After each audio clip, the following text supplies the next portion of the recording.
que tu vas bien. Et toi, Super Max, ça va bien? Ça va? Super. Ah bah normal, hein, super, comme Super Max. Bon, alors j'espère que tu es en pleine forme pour le travail des mathématiques aujourd'hui.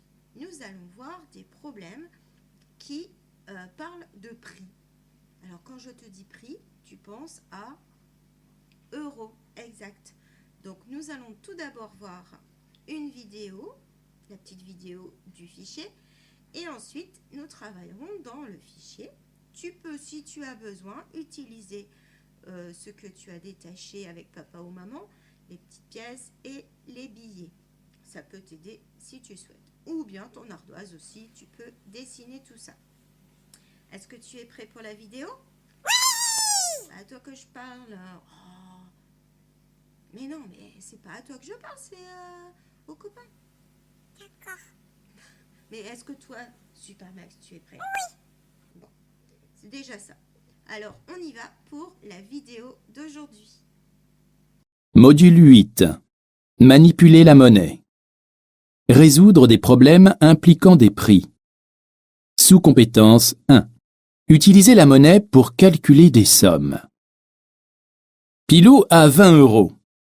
Quel jouet peut-il acheter? Je compare sa monnaie. 20 euros et les prix des jouets. 20 euros, c'est plus que 12 euros. Donc Pilou a assez d'argent pour acheter la trompette. Pilou n'a pas assez d'argent pour acheter la trottinette. Car 20 euros, c'est moins que 23 euros. 20 euros, c'est plus que 5 euros. Donc Pilou a assez d'argent pour acheter le ballon. 20 euros, c'est plus que 15 euros. Donc Pilou a assez d'argent pour acheter la poupée. Avec 20 euros, Pilou peut-il acheter la trompette et le ballon? Si Pilou achète la trompette et le ballon, il paiera 12 euros et encore 5 euros. 12 euros plus 5 euros égale 17 euros. Pilou a assez d'argent pour acheter la trompette et le ballon. Car 20 euros, c'est plus que 17 euros. Il lui restera de l'argent. Avec 20 euros, Pilou peut-il acheter la poupée et le ballon? Si Pilou achète la poupée et le ballon, il paiera 15 euros et encore 5 euros. 15 euros plus 5 euros égale 20 euros. Pilou a assez d'argent pour acheter la poupée et le ballon, car 20 euros est égal à 20 euros. Il ne lui restera plus d'argent. Il dépensera toute sa monnaie. Avec 20 euros, Pilou peut-il s'acheter la poupée et la trompette? Si Pilou achète la poupée et la trompette, il paiera 15 euros et encore 12 euros. 15 euros plus 12 euros égale 27 euros. Pilou n'a pas assez d'argent pour acheter la poupée et la trompette, car 20 euros, c'est moins que 27 euros. Sous-compétence 2. Calculer un reste. Flip a 18 euros. Il achète la trompette. Combien lui restera-t-il d'argent? La trompette coûte 12 euros. Pour payer 12 euros, Flip peut donner 10 euros et encore 2 euros. Il aura alors 12 euros en moins. Je peux calculer en faisant une soustraction. 18 moins 12 égale 6. Flip avait 18 euros. Il a dépensé 12 euros. Il lui restera 6 euros. Pilou achète un train. Pour payer, il donne 2 billets de 20 euros à la marchande. Combien de monnaie va-t-elle lui rendre? Le train coûte 32 euros. Pilou donne 40 euros. C'est plus que 32 euros. Il donne trop d'argent. La marchande va donc lui rendre de la monnaie. Pour savoir combien de monnaie va rendre la marchande, je cherche l'écart entre 40 et 32. je soustrais le prix du train à la somme d'argent donnée pour payer. 40 moins 32 égale 8. La somme donnée par Pilou doit être égale au prix du jouet, plus la monnaie rendue par la marchande. 32 plus 8 égale 40. La marchande va rendre 8 € à Pilou.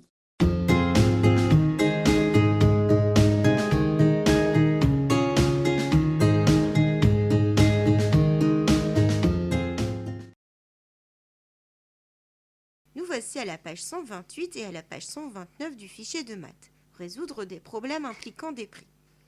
Ici, il y a une trompette que nous aimerions acheter. Elle coûte 11 €. Bon, c'est un jouet, parce qu'une vraie trompette, c'est pas ce prix-là. Alors, dans mon porte-monnaie, j'ai un billet de 10 €, un billet de 5 €, une pièce de 2 € et une pièce de 1 €. On a représenté ici les euros par des petits cubes.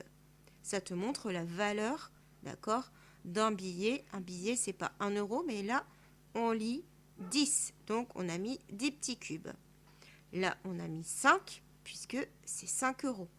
Et là, cette pièce toute seule vaut 2 petits cubes. D'accord? À toi de me dire, donc, lorsque j'ai ici mes 18 €, lorsque je vais payer la trompette, combien il va me rester d'argent. Ensuite, tu dois cocher ce que je peux acheter avec mes 17 €. D'accord? C'est facile. Ensuite, tu reprends les jeux du dessus et on te dit que Pilou achète le puzzle et la corde à sauter. Combien va-t-il payer? On a représenté le prix du puzzle et de la corde à sauter avec les petits cubes. Une couleur pour le puzzle et une couleur pour la corde à sauter. Cela t'aide à faire le calcul. Et le dernier exercice de la page gauche, dans notre porte-monnaie, enfin c'est pas le mien, c'est celui de Flip, il y a 10 €, 5 €, 2 €, 1 €, 1 €, 1 €. On a représenté la somme, hop, avec les petits cubes, pour que ce soit plus simple pour toi. Il a acheté la trottinette. Combien lui reste-t-il d'argent? Tu peux t'aider. La trottinette, regarde combien elle coûte et tu barres le prix de cette trottinette. Du coup, tu verras ce qu'il reste dans le porte-monnaie de Flip. D'accord? Ensuite, cette partie-là, la partie de droite, la page de droite, eh bien, tu vas le faire tout seul, toute seule. Je t'aide pour une petite chose. Les jouets qui sont tout en haut, eh bien, on va les utiliser pour les 3 exercices qui sont là. D'accord? Ne cherche pas un livre par-ci, par-là. Quand on dit livre, il faut aller là-haut. D'accord? Ça, un peu, c'est notre modèle. C'est comme si nous étions dans un magasin de jouets. Et le dernier exercice qui est la partie révision, je te laisse faire. C'est très facile. Allez, courage à toi et on se retrouve pour la correction.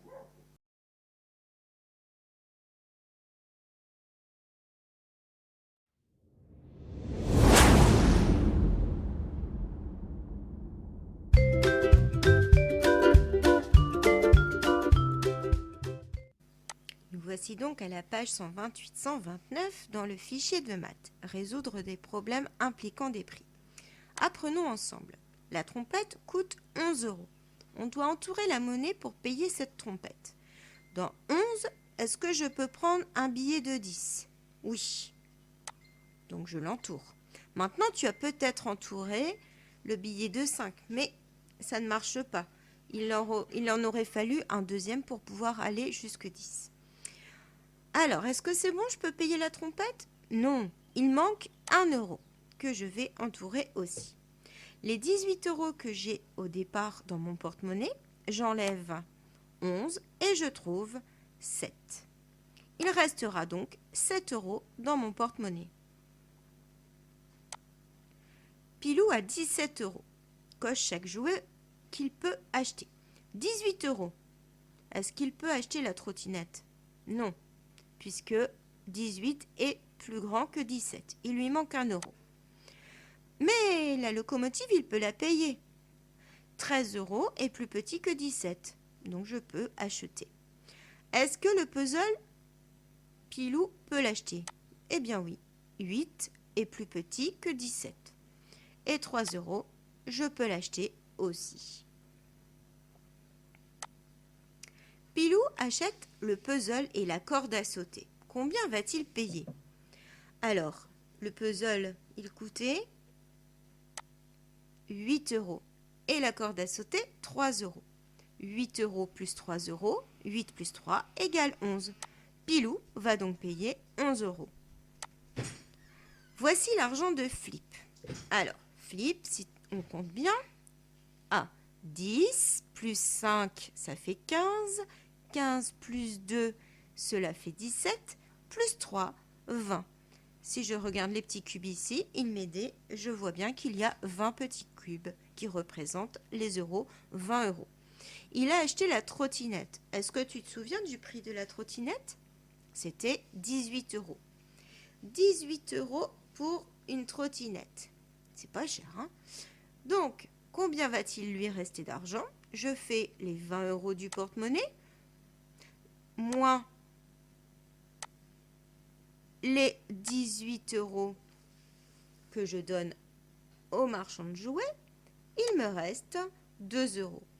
Regarde, j'ai barré les petits cubes utilisés qui représentent les 18 € et on voit bien qu'il reste 2 petits cubes. Il lui reste donc 2 €. Je travaille seule. Donc là, il faut bien que tu gardes ces images-là. Pic a acheté la peluche et donc plus le jeu de société. Combien a-t-il dépensé? Il va donner 10 € et 6 €. 10 plus 6 égale 16. Pic a dépensé 16 €. Pilou donne 30 € pour acheter le robot. Le robot coûte 23 €. Combien le marchand lui rend-il d'argent? Alors, tout en haut, on va mettre les 30 € de Pilou qu'il donne pour acheter le robot. Et le marchand, donc les 23 €, c'est le prix du robot. Et le marchand, eh bien, va lui rendre ce qui est en trop. On fait donc 30 moins 23 égale 7. Le marchand lui rend 7 €.